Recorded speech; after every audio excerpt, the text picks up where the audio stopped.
안녕하십니까. 신인균 군사TV 알기 쉬운 무기 백과입니다. 자, 오늘도 역시 아주 유명한 무기 알기 쉽게 설명해 드리겠는데요. 미 해병대의 마당발입니다.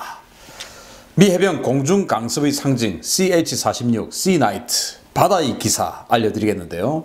아마 여러분들 우리 보도에서 많이 보셨을 거예요. 한미연합 공중 강습 훈련이라든지 해병대 상륙 훈련이라든지 이런 거 할 때 이 보도에서 많이 보셨을 그 헬기입니다. 치누크 헬기하고 아주 비슷하게 생겼어요. 자, 헬리콥터의 발전과 공중기병 개념의 정립이죠. 1950년도인데 야, 요새 누가 말을 타고 다니냐 이제 이렇게 하면서, 자, 미국 우리 옛날 서부 영화 보면 제7기병대 이렇게 해서 막 말 타고 다니는 군인들 나오죠. 그런 기병, 그 기병을 이제는 말 타고 다닐 수 없으니까 현대는 이제 그거 어떡하냐? 기병의 장점이 뭐냐? 기동성이 좋다는 거 아니냐? 그러면 지금 우리는 뛰어다녀야 되냐? 아니지. 지금은 헬리콥터야. 그렇게 해서 1950년대 공중기병 개념, 그래서 헬리콥터를 타고 다니는 이 보병부대의 개념이 정립됐어요. 근데 이제 그때 당시에 쓰던 이 헬기가 H-34 헬기인데, 문제는 힘도 별로 없고 또 이 공간도 좀 적절하지 못했어요. 그래서 야, 먼저 탄 놈들 다리 안 접냐? 야, 적지 한복판으로 가는데 중화기는 안 가져갑니까? 이제 이래야 되는 거죠. 왜냐? 힘이 없다 보니까 이 재원상으로는 정말 믿을 수 없는데 18명이 탑승을 한다고 그래요. 제가 봤을 때 10명 이상은 탑승하기 힘들어 보이는데, 어쨌든 힘이 없으니까 중화기도 못 가져가는 거예요. 그리고 너무 공간이 좁아요. 그리고 문도 작고 이 캐빈도 천고도 낮고 이렇게 해서 내릴 때 신속하게 못 내리고 이런 여러 가지 상황이 있는 겁니다. 그렇게 해서 이제 미군이 야, 이거 뭔가 조금 더 획기적인 거 없을까 이렇게 해서 제가 지난번에 CH-47 치누크 헬기 할 때 알려드렸죠. 그렇게 해서 미 육군이 이 공중기병 개념을 확립하기 위해서 대형 수송헬기 도입 사업을 합니다. 바로 그게 이제 미 육군이 1960년대에 하고 있었는데, 그때 해병대가 바로 그냥 숟가락을 얹었어요. 미 육군님이 버톨 헬리콥터스님을 채팅방에 초대합니다. 야, 니네가 대형 헬기 개발에 그렇게 도 같았다며? 나랑 일 좀 같이 할래? 이제 이렇게 됐어요. 그래서 버톨이 아이고 우리 고객님, 저희 V107 모델 보고 찾아오셨군요. 저희 이번 신제품으로 말씀드리자면 최신 가스터빈 터보 샤프트 엔진에 점점점 어쩌고 저쩌고 하는데, 육군이 됐고 시끄럽고 그 헬기 최대 탑재 중량이 얼마나 되냐? 한 18톤 정도 실을 수 있어? 퍼싱 핵미사일 실을 수 있어야 되는데 그래야 예산이 나올 것 같은데, 이렇게 되니까 버톨이 고객님, 회전 있게 18톤 좀 그런데요. 시간이랑 예산을 좀 주시면 저희가 어떻게든 한번 맞춰드리기는 해볼 텐데 라고 하는 순간에 해병대님이 채팅방에 난입하셨어요. 와, 이 의리 없는 이 땅개 놈들, 지들만 대형 헬기 사업하고 있네. 야, 버톨, 그 V107 그거 가져와봐. 우리는 그거 채택할 테니까 바로 납품해라. 이제 이렇게 된 거예요. 당시 이제 공군이 육군으로부터 독립을 하고 공군이 이 핵무기 이 폭격기에 실어 날아서 공군이 그냥 총화가 되는 거예요. 그랬더니 육군이 큰일 난 겁니다. 그래서 육군이 미사일을 이동시켜서 쏠 수 있는 그 개념으로 예산을 타서 이 대형 헬기를 하는데, 그게 바로 이제 CH-47. 그래서 퍼싱 미사일 쏠 수 있게끔 18톤 정도 슬링할 수 있는 그 헬기 만들어봐 라고 하고 있었어요. 그런데 해병대 가만히 보니까 V107이라고 이 버톨이 만들어 놓은 그 시제품 보니까 사람을 꽤 많이 쉽게 생겼거든요. 뭔가 이 캐빈이 길쭉하게 생겨가지고 야, 우리는 저거 그냥 바로 하자. 이렇게 된 거예요. 그래서 대형 헬기 그거는 육군하고 알아서 하고 우리는 그거 시제품 그거 바로 내놔. 이제 이렇게 된 겁니다. 그래서 버톨의 V107 시제기가 미 해병대가 HRV-1으로 재직 채용을 했어요. 1960년도인데 바나나처럼 생긴 헬기 처음 보냐? 자, 이렇게 해서 기존의 헬기는 아까 보셨다시피 지금 우리가 알고 있는 대부분의 헬기는 이제 캐빈이 있고 그 캐빈 위에 주 로터가 있죠. 그리고 그 뒤에 꼬리, 이제 붐이라고 해서 붐을 쭉 빼가지고 뒤에 꼬리 로터를 만들어 놨어요. 이 꼬리 로터의 역할은 뭐냐면은 이 주 로터가 돌면서 헬기 동체도 마구마구 회전을 하는데, 이 꼬리 로터가 있음으로 해서 조그만 그 로터죠. 꼬리 날개. 그게 있음으로 해서 이 캐빈이 마구마구 회전하는 것을 잡아주는 겁니다. 그래서 방향성을 일정하게 딱 갈 수 있도록 잡아주는 게 이 꼬리 로터의 역할이에요. 그러다 보니까 붐을 뒤로 길게 빼야 되고 꼬리 로터를 만들려고 하다 보니까 이 캐빈의 공간이 적은 겁니다. 그런데 이 바나나 스타일의 이 헬기는 이제 축을 두 개를 만들어서 서로 간에 반대로 회전을 시키는 거예요. 그렇게 해서 회전을 시키더라도 동체가 마구마구 돌아가는 것을 막아버렸습니다. 그러니까 캐빈이 길쭉하게 돼서 당연히 탑승 공간이 엄청나게 커졌죠. 이런 이점이 있는 거예요. 그래서 미 해병대는 그래 공중기병이잖아. 우리는 사람들 많이 타면 되잖아.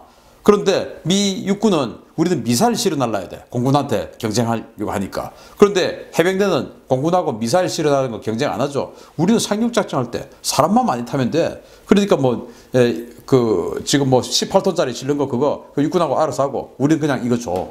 이렇게 해서 해병대가 선정을 한 겁니다. 그래서 1962년도에 미 해병대 공중기병의 발로 대량 생산 개시가 됐어요. 그래서 CH-46A Sea-Knight라는 이름을 받게 됐습니다. 엔진 출력은 1250 샤프트 마력짜리 엔진 2개 앞뒤로 한 개씩 얹고요. 병력은 최대 17명이 탑승을 하고 페이로드는 1.8톤입니다. 자, 이렇게 보면 1962년도인데 이 덩치나 이런 여러 가지를 봤을 때 요즘 기준으로 보면 이건 무슨 UH-1보다 더 힘없는 거예요. 그래서 요새 이 UH-60 블랙호크 이 정도 대형 헬기 아니지 않습니까? 그런데도 UH-60 블랙호크에 들어가는 그 T700 엔진 이게 1800 샤프트 마력에서 요새는 2000 샤프트 마력 이런 것까지도 나왔어요. 그러니까 이거보다 훨씬 더 엔진 출력이 좋죠. 페이로드도 요즘 UH-60 같은 경우에 4.5톤까지 실어요. 그런데 여기는 1.8톤. 그런데 병력이 17명이면은 그냥 좀 날씬한 이 서양인이 군장 우리 이 장거리 작전하면 30kg짜리 군장 매지 않습니까? 그러면 이거 17명 못 타는 겁니다. 페이로드가 1.8톤밖에 안 되니까. 그래서 여기에 무슨 장비를 실링하고 이런 건 안 되고 그냥 경무장한 병력들만 태우는 용도로 처음에 만들었어요. 그런데 사람은 많이 탈 수 있고 공간은 여유롭게 만들었어요. 그런데 이제 66년도에 베트남전이 발생했죠. 그래서 베트남전에 미 해병대도 참전을 합니다. 그런데 최다 손실 수송 헬기 5명을 썼어요. 베트남전에서 공식 기록으로 저는 이 공식 기록이 좀 애매한데 원래 UH-1이 가장 많이 추락을 했을 것이라고 보는데 그 UH-1에 대한 기록은 없고요. AH-1 그러니까 그때 이제 코브라 공격 헬기가 생겼지 않습니까? 그 코브라 공격 헬기는 당연히 적진 위험 지역에 가서 이제 화력 지원을 해주는 거니까 이 코브라가 한 200여 대가 추락을 했고 그리고 이 Sea-Knight가 94대 정도가 추락을 했어요. 그리고 이제 육군이 쓰는 치누크 그게 이제 80여 대가 추락을 해서 수송 헬기 중에서는 육군의 치누크보다 훨씬 더 추락을 많이 한 10대 정도 추락을 더 많이 한 그런 오명을 썼어요.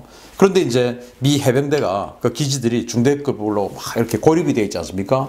그 고립되어 있는 해병 기지들의 수송을 물자, 장비, 인원 수송을 이제 해줘야 되니까 그런데 이제 가다가 대공포를 맞고 추락을 했던지 이제 그런 경우도 있고 문제는 그거는 전투를 하다 보면 어쩔 수 없지요. 그런데 장비 고장으로 추락한 것도 거의 절반에 가까웠다라고 해서 신뢰성에 상당히 의문을 받았던 그 헬기가 바로 이 Sea-Knight였습니다. 그러다가 이제 이 오명을 벗기 위해서 지속적인 개량을 했어요. 그리고 무슨 사람은 17명밖에 안 돼. 이거보다 더 실어야 돼. 이렇게 해가지고 이제 점점 엔진 출력도 키우고 덩치도 좀 캐빈도 확장을 했습니다. 그래서 CH-46E 이게 이제 최종판인데 이게 등장을 했어요. 이거는 자체 중량 7톤 그리고 최대 이륙 중량은 11톤이에요. 엔진 출력은 훨씬 더 강화되어서 1870 샤프트 마력짜리 2개 그러니까 지금으로 치면 이제 UH-60 블랙호크 정도의 힘을 가지게 되었죠. 순항 속도는 시속 265km, 탑승 병력은 승무원 2명에 그리고 병력 25명을 태울 수가 있습니다. 페이로드는 3.1톤. 그러니까 25명의 병력을 편안하게 태울 수 있는 이런 공간을 마련했고 이게 이제 미 해병대가 오래도록 2010년대 중반까지 오래도록 썼던 바로 그 헬기, 우리가 항상 봐왔던 그 헬기예요. 그 이전에 이제 덩치가 좀 힘이 좀 적었고요. 그런데 이 냉전 이후에 이제 그 이라크전을 했죠. 이때 미 해병대가 이라크전에 참전을 했고, 그 우리가 알고 있는 제임스 매티스 전 국방부 장관이 당시 미 해병 1사단장으로 이 이라크전 참전했고 바그다드 점령했지 않습니까? 그러니까 해병대 갔어요. 갔는데 여기에 당연히 해병대가 가니까 이 C-나이트도 참전을 했겠죠. 여기에서 불만이 또 나오는 겁니다. 쓰려고 가져왔는데 리프트 기능도 개판이고 신뢰성도 개판이고 유지도 개판이고 도대체 이거 왜 쓰는 거냐? 이제 이렇게 됐어요. 이거 뭐냐면은 그 긴급하게 환자를 수송하는 그 의료용, 긴급 의료용, 뭐 요새 뭐 더스트오프 이렇게 이야기하는데 그 용도로 쓰는 겁니다. 그런데 모래바람 이런 데 내구성이 약했던 거예요. 그런데 이제 육군이 썼던 이 블랙호크, 이거는 이런 긴급 의료 구조용으로 굉장히 잘 쓰는 거예요. 그래서 이 리프트 중간에 구멍 내서 이제 리프트 해서 환자를 이렇게 들어서 옮기고 이제 이런 역할, 그리고 뭐 이런 걸 아주 잘하는데 이건 그렇게 개조하기도 좀 애매하고, 그리고 모래바람 이런 데 신뢰성도 약하고 유지비는 비싸고, 그래서 이제 이 이라크전 할 때도 사실은 좀 불평이 많았던 그런 헬기로 기록됩니다. 그러다가 이제 미 해병대가 이걸 개선하고 미 공군하고 협업해서 새로운 수송 헬기, 수송기를 만들죠. 그게 바로 오스프리입니다. 그래서 미 공군은 CV-22 오스프리로 쓰고 미 해병대는 MV-22 오스프리 이렇게 해서 쓰죠. 그래서 미 해병대는 이 오스프리를 2015년에 재직 채용을 하고 그때부터 이 오스프리하고 이 C-나이트, CH-46을 긴급하게 아주 빠른 속도로 대체를 합니다. 그래서 그 시절에 이 CH-46 이렇게 이제 오스프리하고 대체된 이 헬기를 우리 한국 해병에 사라 이제 이렇게 했던 적이 있지 않습니까? 이제 우리가 안 샀는데 그런데 이건 사실 호평을 받지 못했던 헬기고, 그리고 사실은 미 해병대가 쓰는 헬기들은 전부 다 제가 봤을 때 그다지 뭐 호평해 줄 만한 게 없어요. 그냥 미 육군하고 이렇게 딱 같이 하면 훨씬 더 좋았을 텐데, 예를 들어서 자기네들이 쓰고 있는 UH-1 지금도 쓰고 있죠. UH-1Y 베놈이라고 해서 쓰고 있는데 그거는 UH-60 블랙호크보다 좀 누가 봐도 좀 떨어지지 않습니까? 그리고 자기네들이 쓰고 있는 슈퍼코브라, 그리고 바이퍼 이런 것들 지금 누가 봐도 아파치보다 좀 떨어지게 생겼지 않습니까? 근데 가격이 뭐 그다지 싸지도 않아요. 그리고 지금 이제 미 육군은 CH-47 치누크를 쓰는데 여기는 CH-46을 썼죠. 그러면서 또 대형 수송 헬기가 없으니까 자기들은 또 스텔리온을 쓰죠. 그러니까 훨씬 더 종류는 많아지죠. 미 육군은 슬림화되어 있는데, 그래서 이제 이 미군 전문가들이 이렇게 이야기해요. 미 해병대가 육군하고 좀 다르게, 우리는 다르다 뭐 이렇게 하는 그 꼬장꼬장한 면들, 이런 것들 때문에 우리 한국 해병도 좀 그런 거 있잖아요. 빨간 명찰에 대한 자부심 이런 거 굉장히 많죠. 당연히 한국 해병을 미 해병이 만들었으니까 미 해병도 그런 사실은 좀 똘끼라고 하고 있는 거, 그런 거 있어요. 그래서 우리는 육군하고 달라 이런 거 하려다 보니까 자꾸 차별성을 주려고 하다 보니까 장비가 육군의 장비에 비해서 못한 거예요.